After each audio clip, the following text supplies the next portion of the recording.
Greetings, community. It's Kevin of Entropy and Comics, and I'm here to bring you another show of K-M.A.R.T, Kevin's most anticipated reads for New Comic Book Day, 8/10/22. I appreciate everyone being here, and I'm looking forward to jumping into it. This week is rather light, so it's going to be a rather mellow read through this. So kick back, relax, take a couple minutes, and here we go. For this week's most anticipated read, we started off with Dynamite. And out of Dynamite, we get Draculina.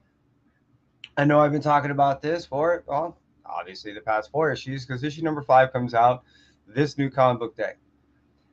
Now, Draculina is I'm not going to get into too much of the depth of the story, but it was my way of getting into the story of Vampirilla and that whole Dynamite universe, and being that she is a relative and all this relatively newness about her was my way to get into this place with a relatively easy read, meaning I didn't have to have any really understanding of the background of where she came from or this whole vampiric universe.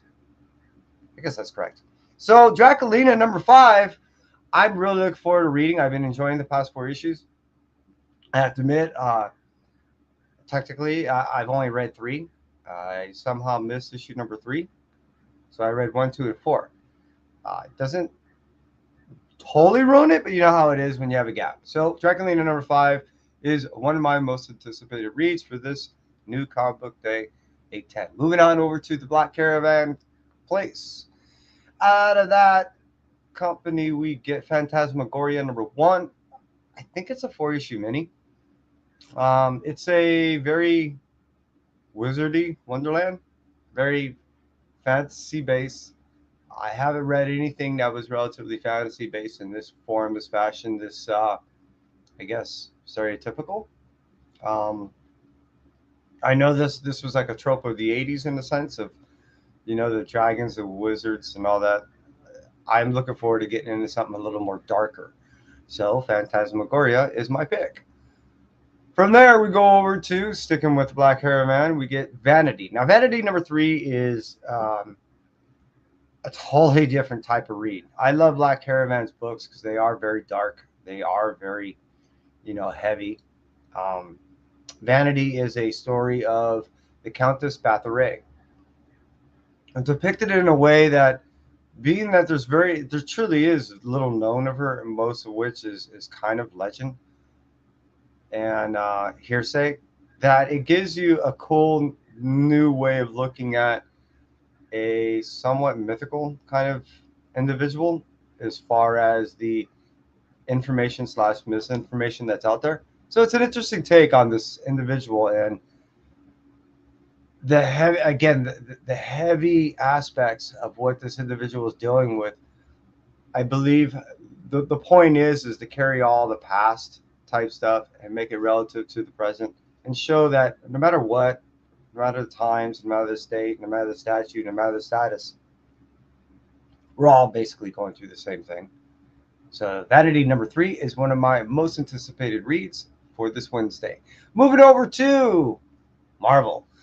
Now I'm going to start this off with Amazing Spider-Man number 7. The events that transpire in Amazing Spider-Man number 6, that was actually a really good book. I'm not saying any of the books prior weren't. I'm just saying that it brought together a lot of events and set up for a good issue number 7. I'm looking forward to seeing what happens with this whole new Osborn thing, glider, all that. It seems cool. What I also do know is it sets up something that's down the road with this Gold Goblin and what's supposed to be happening, I believe, at the end of this year.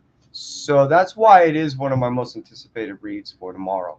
Moving over to Ghost Rider. Um, this Ghost Rider number 1, usually these type of things are not too significant to the masses. Now, for me, it's significant because these new characters have been introduced to Ghost Rider are characters I don't think they're going to go away anytime soon. Also, they're playing integral roles into what's happening with our present Ghost Rider main character. And what's been happening there's finally some understanding of what's going on and what's happening here and how that's affecting the memory and everything. So now that I'm finally having some, I guess, a semblance of what's transpiring, I'm looking forward to this new Ghost Rider #1 and then what happens after, because I believe all this is going to tie together some way. Getting out of there, going over to Venom #5. Now, this Venom Lethal Protector #5 is my blue light special. That's right. So